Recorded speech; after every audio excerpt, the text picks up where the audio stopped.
Hi guys, Paul here from Meldrum Performance Coaching with another podcast/video. And today's topic is how I get stuff done. So a lot of my students and my business partners in the different companies that I work with struggle on a day-to-day basis to get everything done that they need to do. And I totally get it. As a PT, there's a lot of different things that you need to do. Your attention is pulled in a lot of directions and it's really hard to stay on top of it. And by no means have I mastered it yet, but I'm starting to get there.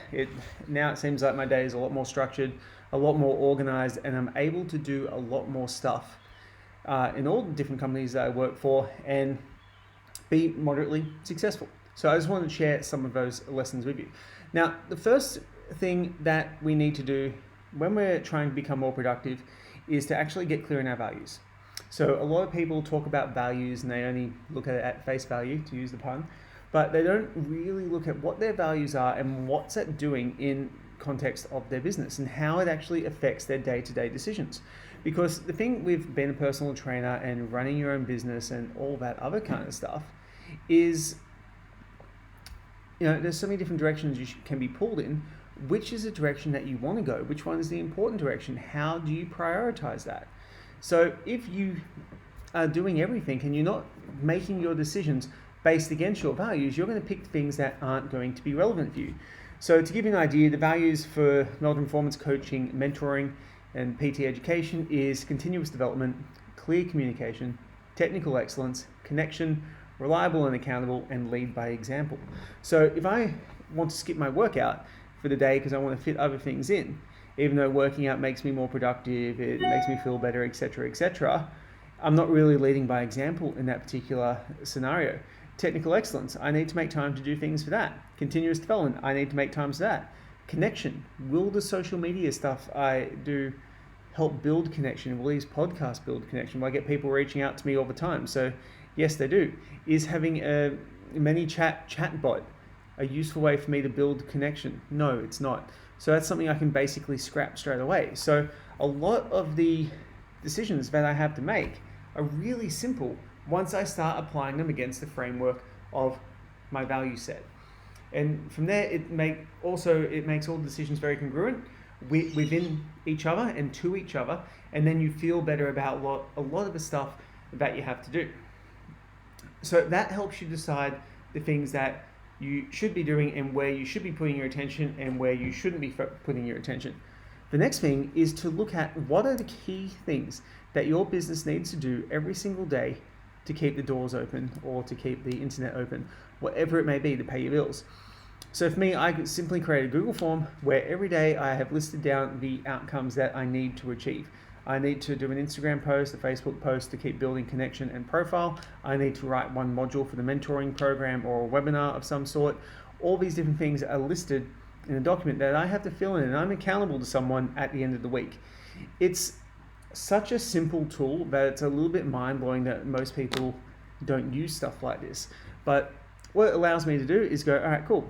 These are the things I need to do each day. And before I move into any other task, I make sure that they get knocked off. I know that in the worst case scenario, so the worst case scenario is my business will stay the same if I do all that and my clients will be happy. If that's a worst case scenario, I really don't see how that can be anything but a bad thing, because if I'm doing my job well, I'll still grow, the business will still grow due to referrals because customers will be happy.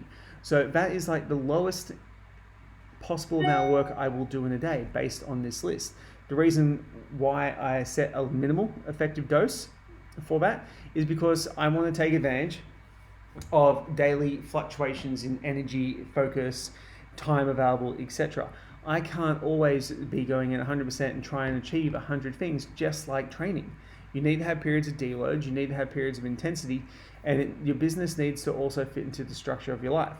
So if you have something coming up that's quite intensive, you may need to pull back the reins on like creating new original content for online e-magazine or looking at your Snapchat and updating that.